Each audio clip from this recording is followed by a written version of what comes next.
এনা তো বেরাস না কোনোদিন।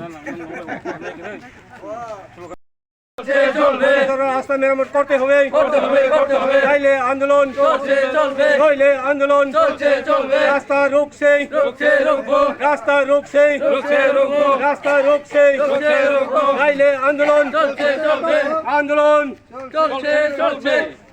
দেখতেছি কোনো রাস্তা মেরামত হয়েছে না।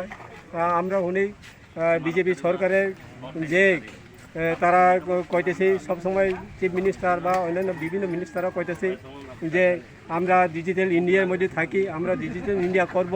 কিন্তু দেখা গেছে আমরা এখানে যে এই যে রাস্তাগুলা এখানে মাছ চাষ করে খাওয়ান যাইব এই ধরনের অবস্থা, গাড়ি ঘোড়া চলার কোনো ব্যবস্থা নাই।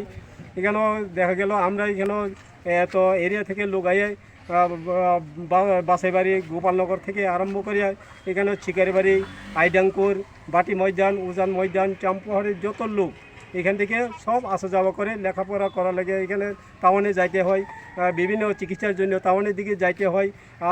আর যারা চাকরি করে তারা সব এখানে আমরা এখানে আইতে হয়, চাম্পাহাড়ে আইতে হয়। এরপরে এখানে আমরা এখানে আছি আরও আমরা তুলসীগড় ব্লক আছি, এই রাস্তা দিয়ে আসা যাওয়া করে যারা কর্মচারী আছে। এরপরে এখানে আমরা এখানে 12 ক্লাস স্কুল আছে, ভারত সরকার হায়ার সেকেন্ডারি স্কুল।